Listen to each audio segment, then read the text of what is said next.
여러분 안녕하십니까? 포항 MBC 뉴스데스크입니다. 휴일인 오늘 전국적으로 눈과 비가 쏟아졌습니다. 경북 동해안도 오전까지 울진과 산간 지역을 중심으로 많은 눈이 내려 주민들이 대피하고 축제가 취소되기도 했습니다. 박성아 기자입니다. 울진군 삼륜리의 한 마을. 지붕마다 새하얀 눈이 소복이 쌓였습니다. 주민들은 마당에 쌓인 눈을 연신 퍼냅니다. 대설 경보가 발효됐던 울진 곳곳에서 제설 작업이 이뤄졌습니다. 우리 요 차 앞에 위에도 쌓였고 저쪽 길 저 위에도 쌓였고 아침에 막 제거했어요. 강풍과 눈의 영향으로 울진 대게와 붉은 대게 축제는 마지막 날 예정된 모든 행사를 취소했습니다. 모처럼 휴일에 축제를 찾은 관광객들은 아쉬워했습니다. 많이 아쉽죠. 뭐 좋은 어떤 지역 상품을 이렇게 홍보도 하고 하는데 참여도 하면 좋은데 축제에 조금 아쉽네요. 주민들은 건조한 날씨 탓에 높아진 산불 위험을 해소하는 단비라며 반기기도 했습니다. 내년 비하면은 상당히 바람도 많이 불고 건조했거든요. 다행히 눈이 와서 그 부분은 해소가 된 것 같아요. 눈은 오전 10시까지 울진 금강송면에 29.5cm로 가장 많이 내렸고 오후 들어 대부분 그쳤습니다. 다행히 큰 피해는 없었지만 울진에서 주민 11세대가 사전 대피하고 눈길에 차량이 고립됐다는 신고가 접수되기도 했습니다. 기상청은 경북 동해안에 오는 5일까지 울진과 영덕을 중심으로 눈이 더 내릴 것으로 예보했습니다. MBC 뉴스 박성아입니다. 국민의힘 당 지도부가 박근혜 전 대통령을 방문해 국가적 혼란 상황에 대한 지혜를 구하고 의견을 교환하는 자리를 가졌다고 밝혔습니다. 권영세 비상대책위원장과 권성동 원내대표, 김상훈 정책위의장은 오늘 오후 2시쯤 대구 달성군 박 전 대통령 사저를 찾았습니다. 이들은 박 전 대통령을 방문한 것은 국가적 혼란 상황이고 정국이 매우 엄중하기 때문이라며 전직 대통령인 국가 원로들을 찾아뵙고 지혜를 구하고 생각을 교환하는 건 보수정당 대표주자 국민의힘으로서는 해야 할 일이라고 설명했습니다. 3.1절을 맞아 그동안 빛을 보지 못했던 경북 출신 독립유공자 10명의 서훈이 확정됐는데요. 일제강점기 당시 남겨진 기록을 통해 이들의 발자취를 따라가 봤습니다. 김서현 기자가 취재했습니다. 일제강점기 대대적인 쌀 수탈이 시작됐던 1920년대. 안동 풍산 지역에서 청년 농민 200여 명이 모여 풍산 소작인회를 창립했습니다.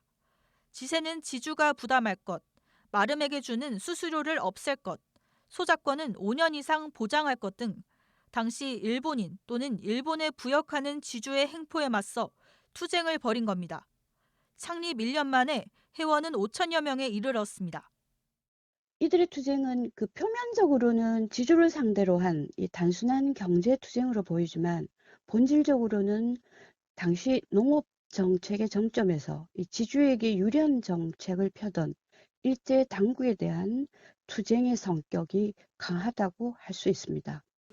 이 풍산 소작인회의 주축이었던 건호설 선생과 함께 창립 회원이자 간부였던 한 사람이 바로 안동 풍산 하리 출신의 이용만 선생이었습니다. 이용만 선생은 소작인 권익 향상 활동을 하다 1924년에는 일본으로부터 징역 10개월, 1926년에는 1년 6개월을 선고받았습니다. 여기 이제 이용만 선생께서 대구지방법원에서 이제 그 공판을 받고 그 결과 여기 보시면 이용만 선생이 징역 1년 6개월을 선고받았다는 것을 1919년 3월 1일 서울에서 시작한 독립만세운동. 같은 달 18일 영덕 영해면에서도 격렬한 운동이 전개됐습니다. 영덕 출신 이주득 선생은 성내동 시장에서 독립만세를 외치고 일본 경찰에 뺨을 때리다 체포돼 1년 동안 옥고를 치렀다는 기록이 남아 있습니다. 이주득 선생의 신분장 지문원지라고 해서 지금으로 말하면 진짜 지문을 찍는 겁니다. 그래서 여기는 좌, 왼쪽을 5개를 다 찍는 거고요. 이용만 이주득 선생은 올해 106주년 3.1절을 맞아 애족장 서훈 대상자로 선정됐지만 아직 이들의 후손이 확인되지 않아 포상 수여는 이뤄지지 않았습니다. 이 밖에 일본에서 언론인으로서 문화운동가 민중계몽 활동을 한 봉화 출신 송이돌, 강원도 평창에서 군자금을 모집하다 체포된 영주 수능 출신 이호석 선생 등 올해 경북 출신 독립유공자 포상 수여 대상자는 10명입니다. 독립운동가를 마지막 한 분이라도 끝까지 찾아서 이분들에 대해서 공훈을 밝혀드리고 또 이분들이 좀 더 널리 알려질 수 있도록, 기억될 수 있도록. 현재까지 포상 수여 심사를 기다리고 있는 경북 지역 독립운동가는 약 200명. 이들을 기억하고 기리기 위한 노력이 계속되고 있습니다. MBC 뉴스 김서연입니다. 울릉군은 지난 1일 3.1절을 맞아 독도 마을어장에 어린해삼 15만여 마리와 전복종패 만여 마리를 방류했습니다. 이번에 방류한 어린해삼은 울릉도 연안에 서식하는 자연산 홍해삼에서 체란하고 부화시켜 울릉도 바다 환경에서의 생존율이 높을 것으로 예상됩니다. 울릉군은 해삼뿐 아니라 지역 연안에 서식하는 고부가 가치 수산 품종의 종자를 지속적으로 방류할 계획이라고 밝혔습니다. 영덕군은 올해 75억 원의 예산을 투입해 농작물 재해보험과 농업인 안전보험료를 90%까지 지원하고 농기계 종합보험료도 70% 지원합니다. 보험 가입은 품목별 판매 기간에 맞춰 가까운 지역 농협 등을 방문해 신청할 수 있습니다. 지난해 영덕 지역에서는 농작물 재해보험 가입 농가의 51%인 1,540여 농가에서 57억 원의 보험금을 받았습니다. 경북도교육청이 소규모 학교 통폐합을 본격적으로 추진합니다. 경북도교육청은 학생들의 학습권을 보장하고 교육 여건을 개선하기 위해 적정 규모 학교 육성 TF를 본격적으로 운영한다고 밝혔습니다. 3월부터 실무 추진단을 대상으로 2025년 상반기 통폐합 학교 추진 업무 연수도 진행합니다. 전세 사기로 전국에서 수만 명이 피해를 봤습니다. 대구와 경북에서만 전세 사기로 인정받은 피해자가 1,000명에 이르고 지금도 피해가 계속 확인되고 있습니다. 그런데 이들을 구제하기 위해 만든 특별법이 곧 시효가 끝나는데요. 전세 사기 피해를 실질적으로 회복하기 위해 특별법 연장은 물론 더 강화해야 한다는 목소리가 큽니다. 조재한 기자가 보도합니다. 전세 사기가 속출하던 2023년 6월 전세 사기 특별법이 제정돼 시행됐습니다. 그런데도 사기 피해를 인정받기도 쉽지 않고 임차인의 주거 불안도 해소되지 않자 지난해 11월 11일부터 개정된 특별법 시행에 들어갔습니다. 애초 전세보증금 3억 원 이하만 전세 사기 피해로 인정했는데 개정안에 따라 5억 원, 피해자 지원위원회 추가 인정이 있으면 최대 7억 원까지 인정받을 수 있게 됐습니다. 특별법에 따라 집계된 전세 사기 인정 피해자는 대구 573명, 경북 417명으로 1,000명에 가깝습니다. 전세 사기로 인정받으면 LH 한국토지주택공사가 경매로 사들여 10년간 머물거나 LH 감정가와 낙찰 가액의 차이만큼인 경매 차액을 보증금으로 돌려받을 수 있습니다.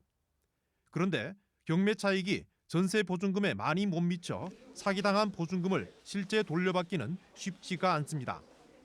LH 매입 이걸로 통해서 경매 차익금을 통해서 나라에서 지원해 주시는 그걸로서 피해 회복을 기대를 하고 있는데 이것도 일단 진행을 해봐야 아는 상황이고 회복이 될지 안 될지 그거는 아직 미지수이기 때문에.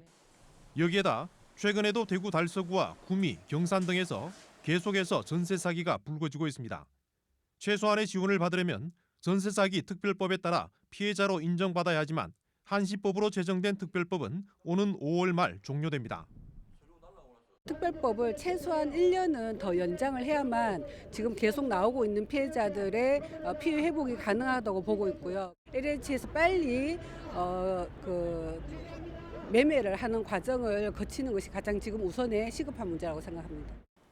전세 사기가 여전한 가운데 특별법 시효 연장과 함께 사각지대 해소를 위한 공공 매입이나 보증금 의무 신탁 등 보완 입법과 대안 마련이 필요하다는 지적을 받습니다. MBC 뉴스 조재한입니다. 포항시의회가 시의회 수어 통역 서비스를 확대합니다. 포항시의회는 그동안 정례회 본회의와 시정질문 때 제공해온 수어 통역 서비스를 임시회 본회의까지 확대하기로 하고 포항시 수어통역센터와 업무 협약을 했습니다. 포항시의회는 내일부터 8일간의 일정으로 322회 임시회를 개회하며 5일에는 포항시장 등을 상대로 올해 첫 시정 질문을 합니다. 올해 경상북도 내 10곳이 가루쌀 전문 생산단지로 선정됐습니다. 포항 청하 농촌지도자 영농조합법인과 경주 경주농협, 울진 행복농촌만들기법인 등 400헥타르 규모입니다. 가루쌀은 밀가루처럼 건식 재분이 가능하며 밀가루 수입 대체 효과와 함께 쌀 수급 안정에 기여하고 있습니다. 농림축산식품부는 지난 2023년부터 가루쌀 생산단지를 지원하고 있으며 지난해 밥쌀용 벼 생산을 4만 톤 줄이는 효과를 냈습니다.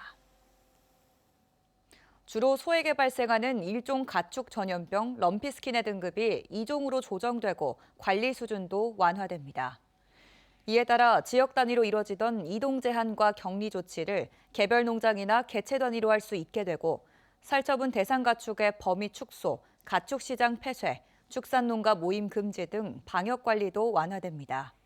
농식품부는 오는 4월 전국에서 사육 중인 소 390만 마리에 럼피스킨 백신을 접종하고 내년부터는 점진적으로 농가가 자율 접종하는 방식으로 전환할 방침입니다. 경주시는 올해 41억 원의 예산을 들여 2025년 운행 경유차 조기 폐차 지원 사업을 실시합니다. 대상 차량은 배출가스 4, 5등급 경유차와 2009년 8월 31일 이전 배출 허용 기준을 적용받고 제작된 도로용 3종 건설기계, 2004년 12월 이전 배출 허용 기준에 맞게 제작된 지게차와 굴착기 등입니다. 지원금은 차종 및 연식에 따라 보험개발원이 산정한 분기별 차량 가액을 기준으로 산정됩니다. 경상북도는 아이 키우기 좋은 환경을 조성하기 위해 올해 포항과 영천 등 3곳에 장난감 도서관을 추가 설치합니다. 장난감 도서관은 장난감 대여를 넘어 놀이와 육아 코칭 등 다양한 프로그램을 제공하며 지난해 기준 회원 수 19,000명을 넘었습니다.